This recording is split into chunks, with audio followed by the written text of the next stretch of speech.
Quem chega pedindo, sai perdendo. Como os dominantes se posicionam antes de negociar.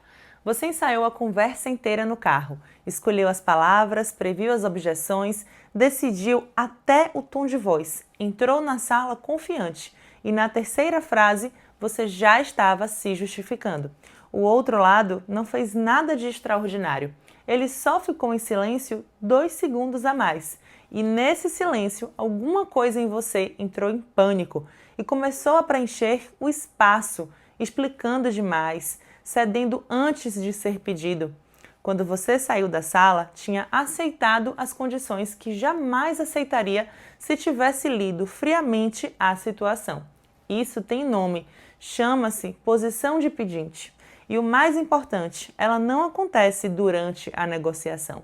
Ela é decidida antes e hoje você vai aprender a nunca mais entrar nela. Olá, babies! Eu sou Sara Holandesas, advogada, e o meu trabalho aqui é te mostrar o jogo que acontece por trás das conversas, antes que joguem ele contra você. A posição de pedinte se forma antes da primeira palavra, por uma razão simples. Quem precisa mais, sinaliza mais. E os sinais são completamente involuntários. Repare nos 3 mais comuns. O primeiro é o time. O pedinte responde rápido demais. Aceita a reunião em qualquer horário. Reagenda a própria vida para caber na agenda do outro. Ele acha que está sendo disponível. O outro lê urgência. E urgência tem preço, o seu. O segundo é o excesso de justificativa. O pedinte explica antes de ser perguntado. Ele diz: eu sei que talvez não seja o momento, mas... E nessa frase entregou o jogo inteiro. Quem se justifica demais, antes da objeção, está negociando contra si mesmo. O terceiro é a primeira condição. O pedinte aceita o primeiro número, o primeiro prazo, a primeira estrutura que colocam na mesa, porque contestar parece arriscar o acordo, e ele precisa do acordo. Agora vem a virada de chave. Você provavelmente acha que perde negociações para gente mais preparada, mais articulada, mais fria. Não. O outro lado não domina porque é melhor. Domina porque leu a sua posição antes de você abrir a boca. Ele não venceu o debate, ele nem precisou debater. A negociação acabou no momento em que você sinalizou que precisava mais. Aristóteles já dizia que a persuasão não começa no argumento, começa em quem o pronuncia. O ethos precede o logos, ou seja, sua posição fala antes de você. E aqui vem um alerta. Quando a pessoa descobre que está na posição de pedinte, ela tenta sair. E existe um erro que quase todo mundo comete nessa tentativa. Um erro que não só falha, como te afunda ainda mais do que o pedinte original. Já chego nele. Antes, você precisa entender o que os dominantes fazem no lugar. Bom, quem obtém resultado em negociação não entra pedindo, entra como par. Alguém que está ali para uma troca entre iguais, mesmo quando a hierarquia formal diz o contrário.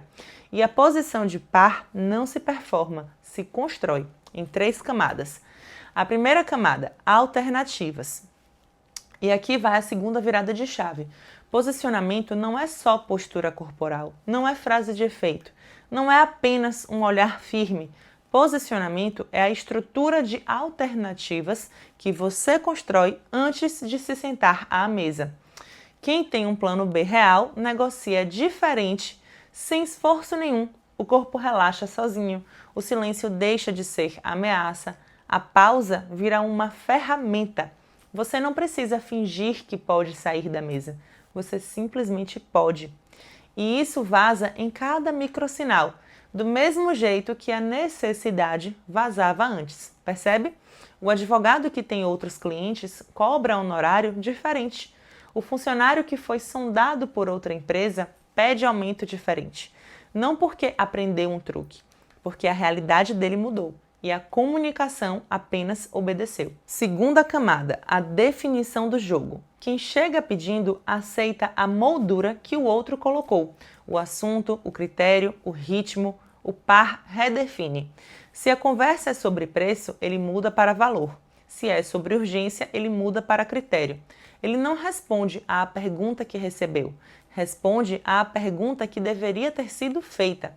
E quem define os termos da conversa já definiu metade do resultado. Terceira camada, a transparência seletiva. Terceira virada de chave e talvez a mais contraintuitiva. O par não esconde que quer o acordo, ele esconde que depende dele. Consegue perceber a diferença? Querer é força, demonstra clareza, direção, decisão. Depender é fraqueza.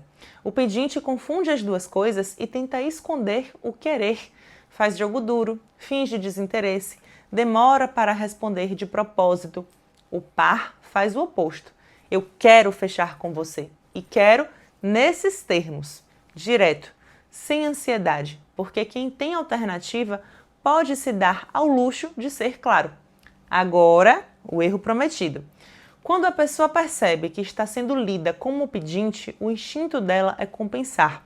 Ela endurece, cruza os braços, responde seco, adota a frieza que viu em algum vídeo, o tom agressivo que confunde com autoridade e o resultado é pior.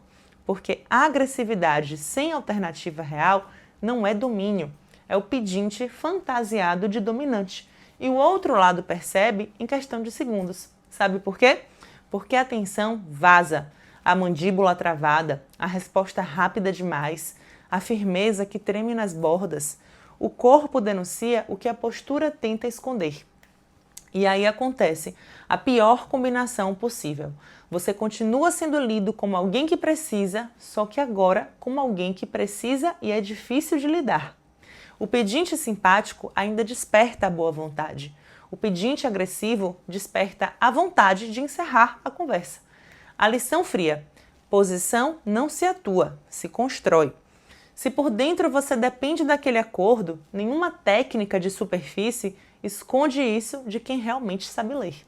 A única saída real é mudar a estrutura, construir alternativas, redefinir o jogo, até que a calma deixe de ser performance e vire uma mera consequência. Epiteto resumiu isso há 2000 anos. Não são as coisas que perturbam os homens, mas a leitura que fazem delas. Quem entra na sala lendo aquela negociação como a última chance, negocia como quem segura a última chance e o outro lado agradece. Então, recapitule o que você viu. Não como técnica, mas como diagnóstico. A posição de pedinte é decidida antes da conversa. Os sinais que te entregam são involuntários. O dominante não vence porque argumenta melhor. Vence porque lê posições. A posição de par se constrói em alternativas, definição do jogo e transparência seletiva. E a compensação agressiva é sem dúvidas o pior caminho, porque é dependência com verniz. Agora, a reflexão que fica.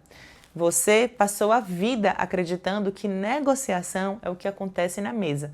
Os argumentos, as propostas, as concessões. Mas a mesa é só o lugar onde o resultado se revela, não onde ele se decide. A decisão aconteceu antes, na estrutura que você construiu, nas alternativas que você tinha ou não tinha e principalmente no estado com que você atravessou aquela porta. Porque no fim, posicionamento externo é consequência de domínio interno. Quem entra em pânico no silêncio de 2 segundos não tem problema de comunicação, tem um território interno que ainda não domina. E território que você não domina, alguém domina por você. É exatamente isso que eu vou tratar na nossa super live. Quem domina as emoções domina o jogo.